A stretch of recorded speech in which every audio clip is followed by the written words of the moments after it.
should have said it before. I'm Dion, by the way. I'm not a student. I'm one of the pastors here today. Yeah. You come to every service. I like that. Today we're gonna have a conversation about rules. But first, I need to know who I'm dealing with. How many of you are people who believe that rules are important and they should always be followed? Like, just follow the rules. Okay. Must be a lot of firstborns. Maybe some accountants, maybe some engineers. Okay, all right. How many of you believe that rules are made to be broken? Yeah. All right, they're some of my people. No, I'm actually kind of in the middle. But if that's you, then you'll appreciate this. For the rest of you, this will be nails on a chalkboard. To be fair, birds can't read, but what about this one? Being a father of teenagers, I'm looking for the permit driver sticker on the back. Don't exactly see it. I love this one. This is parenting right here, right? Just right over the line. Like, what are you gonna do about it? This one's a little hard to read. Look over there. Yeah, grandma's a rebel. Now, honestly, is just having fun. But as I think about being a parent, one of the most difficult things for me about being a parent is to know how to set the appropriate rules for my kids. If you've ever raised kids or led kids in any way, you know how hard this is, because you can overwhelm kids with rules. You can just rules upon rules upon rules. You can crush their spirits. You also know that if you don't give them enough structure in life, then it's anarchy, that kids need rules, they need structure in order to feel safe. And so it's really hard to know, like, what's the right amount of rules? How do you create rules that make sense, that aren't arbitrary, that aren't controlling? But how do you give enough structure for kids to be able to thrive with the rules? And in fact, there are all kinds of rules that we as parents or we as leaders might give to people. And the kind of rule kind of depends on, or dictates, I should say, the kind of rule that we give dictates how hard or easy that rule is to follow. Here's what I mean by that. That's kind of a mouthful. But when it comes to rules, first we've got rules with reasons. And these are the easiest rules to follow, rules with reasons. So if I say, don't hit your sister, we all know why you shouldn't hit your sister, right? There's a clear reason. Come on, help me out. Why don't you hit your sister? Yeah, I'm hearing some people like, because they're not nice and you don't do that, or you don't want. In my house, it was because my sister was stronger than me, and if I hit her, she was gonna hit me back, and it was gonna be bad for me. So there was a clear reason to that rule, or maybe this one's even clearer. Don't play with matches. Why don't you play with matches? Yeah, you'll set your house on fire. Yeah, and then your parents won't be pleased with you at all. These are the easiest rules for us to follow. Not easy, but easiest rules to follow. They are rules that we give that have clear reasons. But then we give other kinds of rules. We give rules without reasons. These are the because I said so rules. And there are a lot of reasons that we give rules without reason. Sometimes they are rules that we've just inherited from our parents and grandparents. They're rules that we've never questioned. We grew up with those rules. We pass them on. We've never asked ourselves, like, what's the point of this? What's the reason? Is this a good rule? Sometimes we give rules without reasons because we're dealing with our own fears, our own anxieties, and we're trying to manage that, or we have some controlling tendencies. I'll tell you, for me, oh, that's cool. No, Steve, you can't sound share to our TV, please.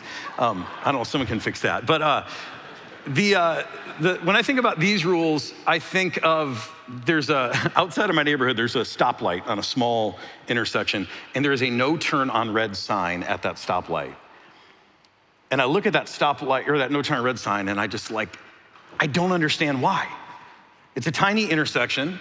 I especially don't understand why at 6 a.m. It is a rule that seems to have no reason. I just guess that some grumpy neighbor at some point petitioned and got it put up there and no one's taken it down. And I'm not gonna say anything else because I don't wanna incriminate myself. But rules without reasons are very difficult to follow, aren't they? They're very difficult to follow. Someone's gonna have to help me out with this because I don't know what to do with that. How about rules that violate reason? These are the hardest to follow. The rules that violate reason. And unfortunately, the Bible is filled with these kinds of rules that violate our reason. Jesus says, for instance, if someone strikes you on one cheek, turn to them the other also. Makes no sense. does it? Like if someone hits you, you're supposed to turn to them the other cheek. Or Jesus says, don't resist an evil person.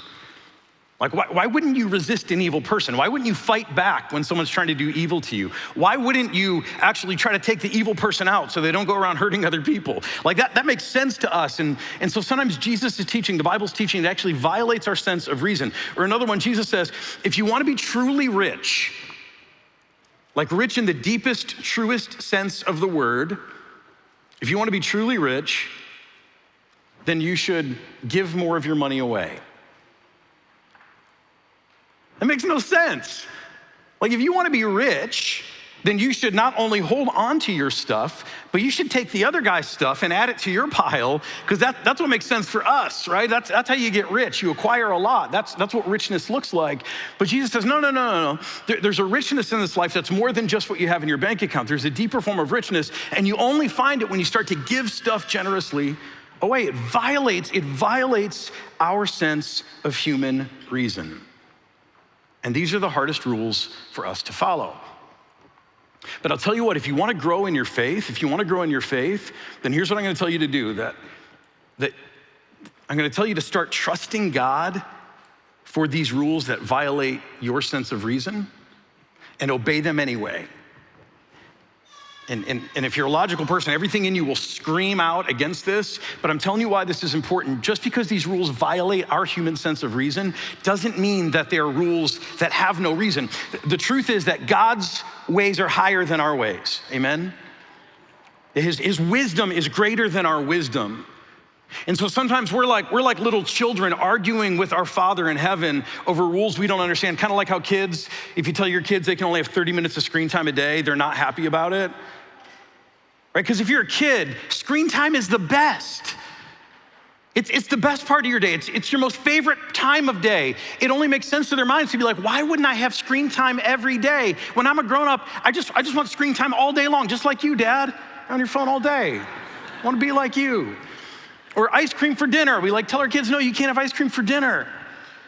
And they're like, why? Ice cream is so good. When I'm a grown up, I'm gonna have ice cream every meal. You guys are mean, right? It violates their sense of reason, not because it's unreasonable, just because their reason is still too immature. See, here's the thing. If you want to become truly wise, not just wise in the ways of the world, but truly wise, like your Father in heaven is wise, then just try to start trusting God, even for the rules that violate your sense of reason. Because here's what you'll discover, that his ways are higher, but when you start to tap into those things, you discover all the hidden ways of God, described as the kingdom of heaven, that truly make life better. I want to actually help you with that today as we talk about the most famous set of rules ever given. You know what it is, you see it. What is it? The 10 Commandments. Yeah, this is in front of the Missouri State House, the 10 Commandments. We're gonna look at the giving of the 10 Commandments in Exodus chapter 20. So here they are. Starts off this way, and God spoke by the way, whoever got rid of Steve's thing, thank you, appreciate that. And God spoke all these words. Now, the first thing I want you to notice is that in the text of scripture here, they're not actually called commandments.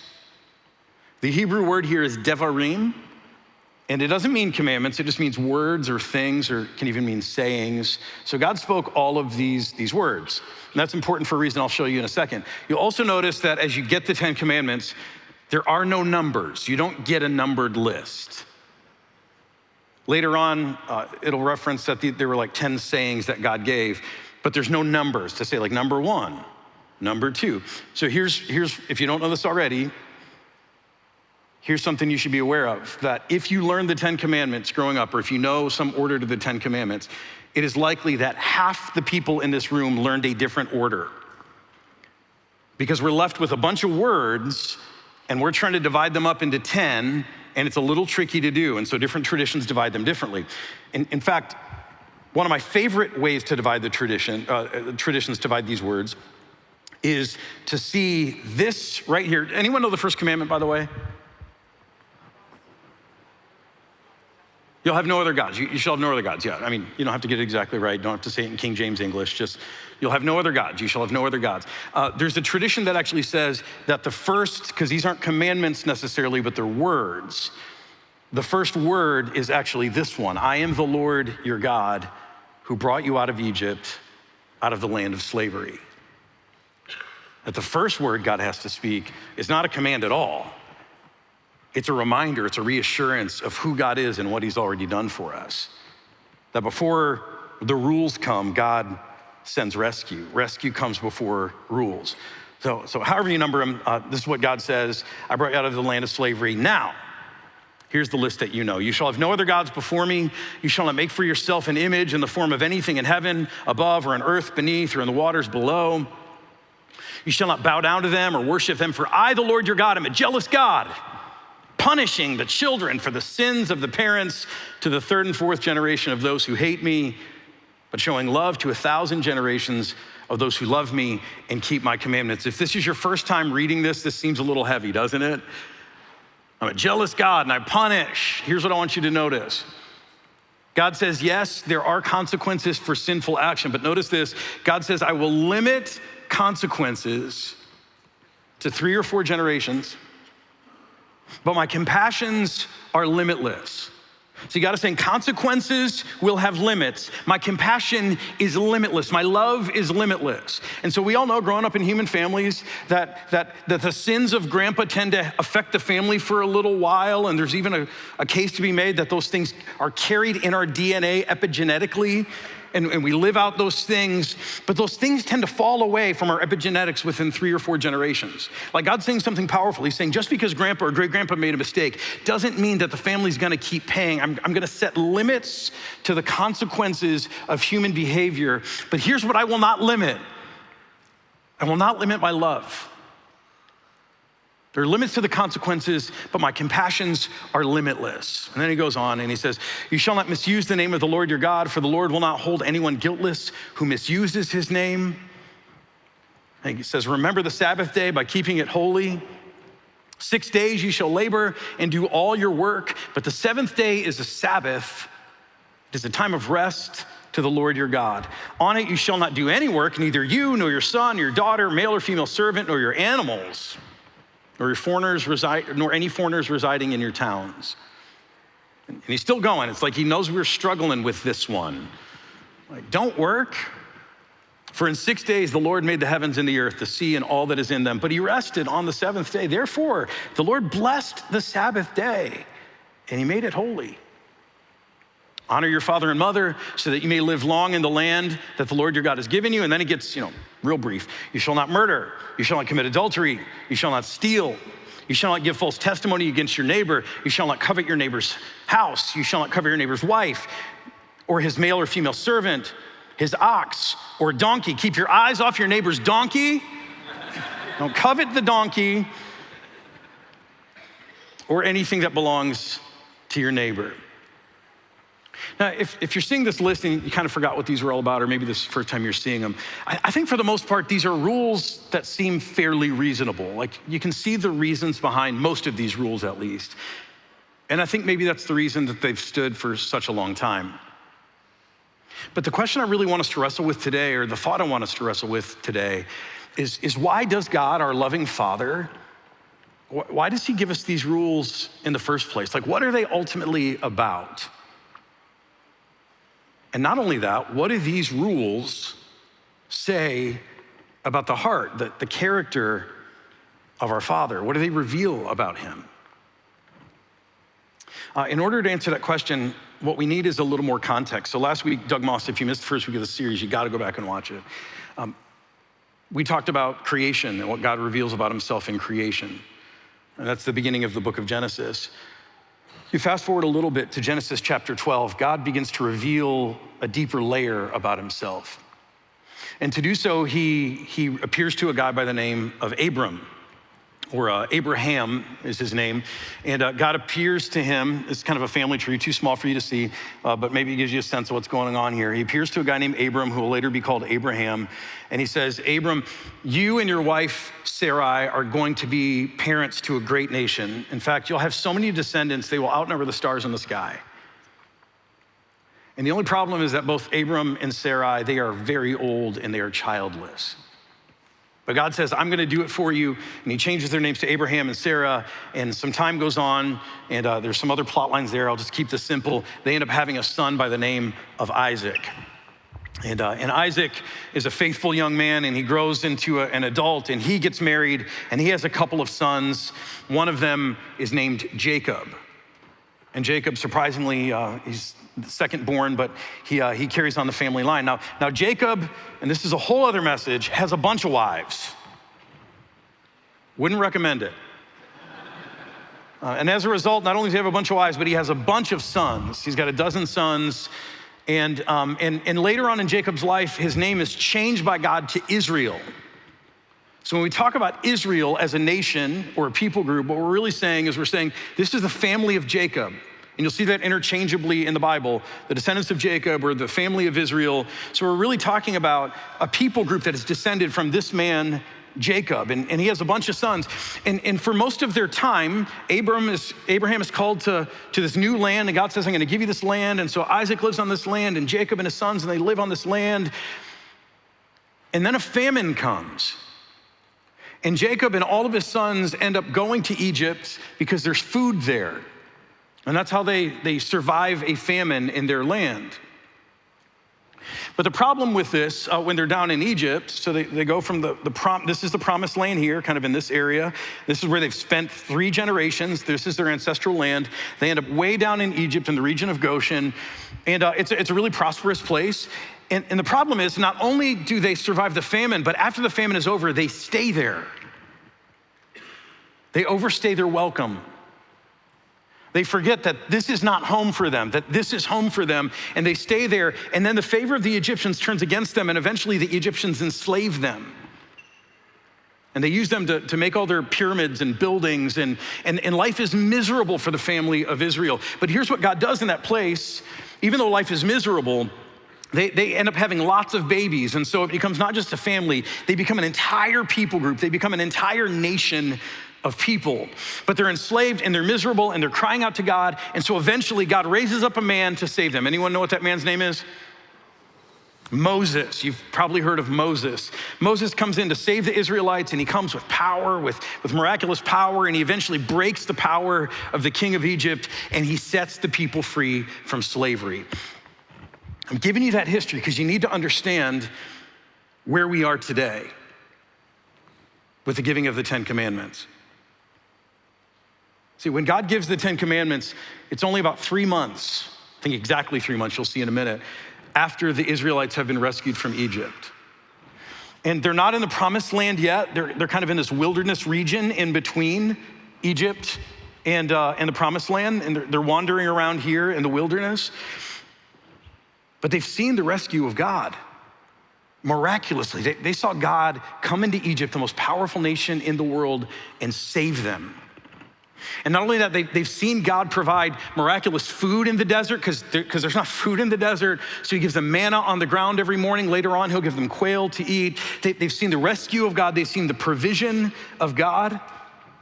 They've seen all of that. And now God says, I'm gonna do for you what every good parent does for their children. I'm gonna give you some rules. I'm gonna set some clear expectations for you, this young nation who has totally had your culture wiped out through slavery. I'm gonna give you some guidance. But before God gives them this guidance of the 10 Commandments, he actually speaks very clearly, and I wish this was on every 10 Commandment statue that's out there in the country, not just to see the 10 Commandments, but to see that before God spoke a word of commandment, he actually gave a vision for what these commandments, these rules, these expectations are meant to accomplish. I wanna show you what those words are right now in Exodus chapter 19. So Exodus 20, we saw the 10 Commandments. Exodus 19, on the first day of the 3rd month after the Israelites left Egypt, on that very day, so again, just very new to this new life, this rescue, they're an infant nation. The Israelites came to the desert of Sinai. After they set out from Rephidim, they entered the desert of Sinai, and Israel camped there in the desert in front of the mountain, Mount Sinai. Then Moses went up the mountain to God, and the Lord called to him from the mountain and said, this is what you are to say to the descendants of Jacob, right, the family of Jacob, and what you are to tell the people of Israel. You yourselves have seen, this is the preamble really to the 10 Commandments. You yourselves have seen what I did to Egypt and how I carried you on eagle's wings and brought you to myself. Right? But before I've asked you to do anything, before I give you a word of instruction, you've seen that I'm a powerful God who loved you enough to rescue you. You saw that. Now, if you obey me fully in what I'm about to say and keep my covenant, then out of all nations, you will be my treasured possession. He's not saying, if you love me, then I'll love you. He says, I already love you. I've already shown you I love you. Now, out of that love, out of that trust in my love, obey what I'm about to tell you. But before I ask you to obey anything, here's the vision for what I'm asking you to do. This is what I intend for you to be in this world. Here's what he says. Although the whole world is mine, and all peoples on this earth are mine, God says, you will be for me a kingdom of priests and a holy nation. These are the words you are to speak to the Israelites. Do you see this? Although the whole earth is mine, you will be for me a kingdom of priests and a holy nation. So let's put this together. Before God gives any of the commandments, here's what he says to Israel. He says, you are my special possession. I love you. I've rescued you, and now I've got a plan for you. Although all people on this earth are mine and I love them, I'm calling you to a very special purpose. Your purpose is to be a kingdom of priests. So you'll walk around with clerical collars and be celibate and live in monasteries. No, that's not what he's talking about here. That's kind of what one version of the priesthood has become. A priest just simply means you will be mediators. You will stand before me in a chaotic, crazy world that has lost its way, and you will show the world who I am and what I'm all about. You will represent me before the world, but you won't only do that as you live your life in and amongst the world, and as you experience the pains and the hurts and the evils of this world, you're gonna bring that back before me, and you're gonna advocate before me the concerns of the world. That's what a priest does. They mediate between God and the world. And so God says, here's my plan for you. I've got a purpose for you that is a high calling above any other people group on this planet. You will be for me a kingdom of people who mediate my goodness. You will show the world who I am, and you will carry the burdens of the world back before me, and you will plead their case before me. It's a special purpose. And here's what we know, that any special purpose requires special training, right? If you got a special purpose, it requires special training. If you're one of those people who want a 26.2 sticker on the back of your car, that's what it is, right? 26.2? I don't have one if you can't tell. Because you all are crazy. Run a marathon, 26.2 miles. I actually thought about putting one of those on the back of my car just so everyone will know that I'm crazy and they don't mess with me. Because that's what the rest of the world sees when we see your 26.2 stickers. But if you're one of those people who want to run a marathon, you don't just get up and run a marathon one day, right? Someone gives you a list of rules that you need to follow, of how to train, when to rest, what to eat, what kind of footwear to wear. If you want to do the excruciating work of 26.2 miles so you can have a sticker on the back of your car, then you receive those rules with gratitude. You're like, oh, thank goodness someone's telling me how to do this thing. You don't look at those as like a bunch of burdensome expectations, like how dare they? Why don't they just let me run my 26.2 miles the way I want to do it? Because you know you can't, right? A special purpose requires special training. So here's what God's saying to his people. Like we get so focused on the rules, but here's what he's saying to his people. He says, I've got this purpose for you to reveal my heart to the rest of the world. You're gonna represent me before the rest of the world, and you're gonna help this world who has lost its way, this world who is dying because they don't know how to live. You're gonna show them a better way to live, a way that is truly life-giving. You're gonna be an example of something so different and so compelling that the rest of the world will take notice, not just of you, but they'll come to know me. By the way, I don't know your ancestry profile. I'm not descended from the bloodline of Jacob. But that's still our purpose today. Jesus in Matthew 5 says, "Let your light shine before people, that they might see your good deeds and praise your Father in heaven." You hear it? It's the same thing. Our job, our special calling, our privileged status is that we would live life in such a way that we would help a world that's lost, a world that's confused, a world that's trying to find life and looking in all the wrong places. Our calling is to be the kind of people who will show the world a better way, a way to true life, a way to whole life. And by the way, our calling is, as we're living in this broken world and becoming frustrated with all the things that we see, our purpose is to carry all of that back and to plead the case of the world before God and to ask for his blessed intervention. Our calling is to be priests in the same way. And if you can remember, that's our calling, that we've been called for this special purpose. Doesn't that change how you hear the words of instruction? Doesn't that change how you hear all the rules in Scripture? If you know they're not arbitrary, but you know they're special training because we've been called to a special purpose, doesn't it help you hear those things differently? I think we just need to sit with this for a second because, and Doug Moss talked about this last week, too many of us have come to see our Father in the wrong way. Especially when it comes to the rules, we see him as an authoritarian, a dictator. We see him as a control freak. Or maybe we see him as some kind of like mercurial figure who we can never predict, and so we're walking on eggshells and we never know when we're gonna set him off. Or maybe we even hear him as some sort of narcissist. I'll tell you, I've heard a lot of sermons, and I've probably preached a few in my life, that make God sound just like a narcissistic father. I want all the credit, I want all the praise, I want all the glory. It's not about you, it's about me. Like, it's a horrifying picture of God if you get it wrong. Let's set the record straight today. Our God, our Father, how he reveals himself to us this week in this critical moment in the history of the Bible is he's revealing himself as a proud and loving and rescuing Father who has called his children to fulfill a noble purpose in the world on behalf of the world so that the world will come to know him. It helps you hear the rules differently, doesn't it? Especially those rules that violate your sense of reason.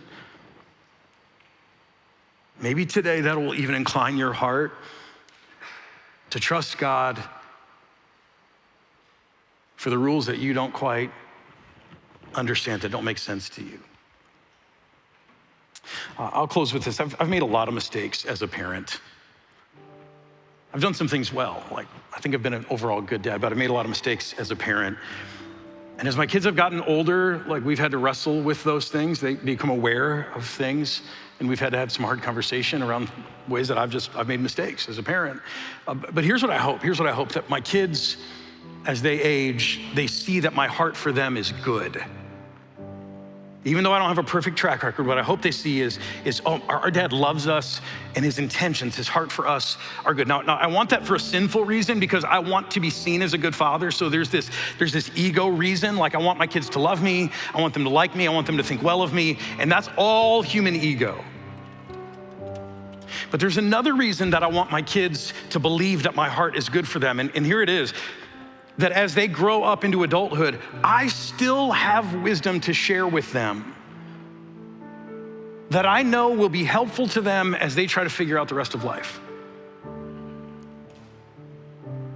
But I know that no matter how much wisdom and life experience I have that can be helpful to them, they will not listen to a word of it if they don't know deep down that my heart is for them,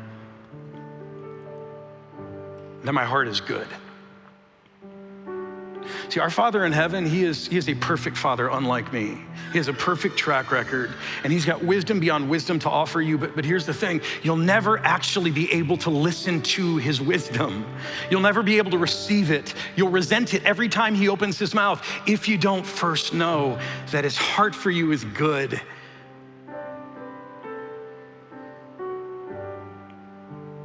And so my hope in this series, above all, is that you get to know the heart of your Father.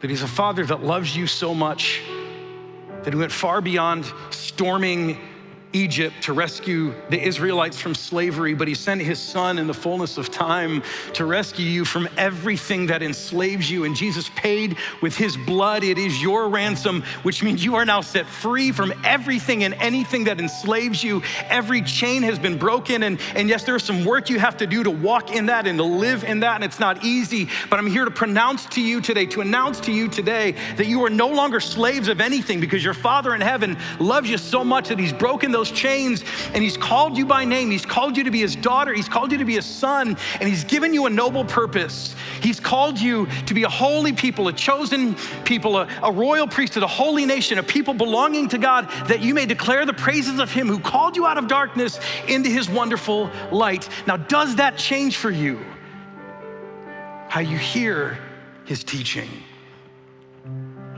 I hope it does, because your Father's heart for you is good. Let me pray. Father in heaven, I ask that you would give us all the ability to trust you, to trust your heart, to know your heart, Lord. And if any of us are still caught in the distortions of who you've been made out to be, and they're everywhere, Father, by your Spirit right now, through the power of your word that we've seen today, set the record straight. Help us to know you as you really are, and help us to see once and for all that you're a loving Father and your heart is good.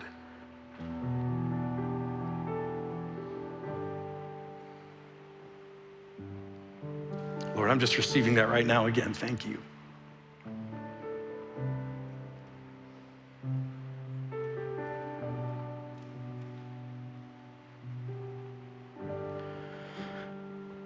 And Father, I pray for my life. I pray for our church that you would give us hearts that are inclined to obey and trust you.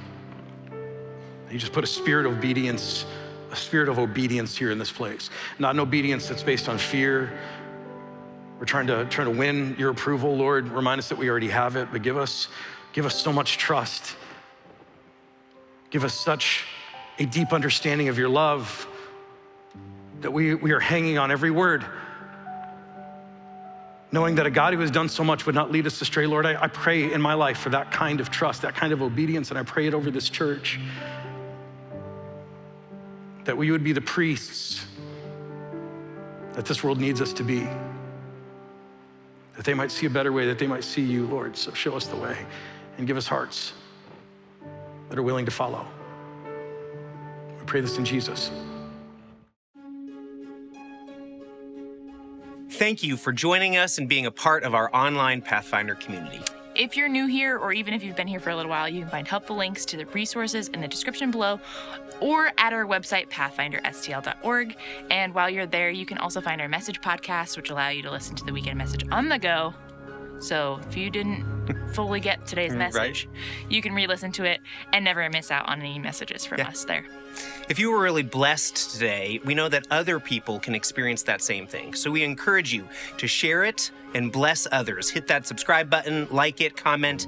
Every interaction that you engage with us helps the message of Jesus spread to others. It's true, and we wouldn't be able to do what we do here at Pathfinder without your support. So if you'd like to give a gift today, you can do so at pathfinderstl.org/giving. We're so grateful for your generosity. Amen to that. Thanks again for a great service. Have a great week.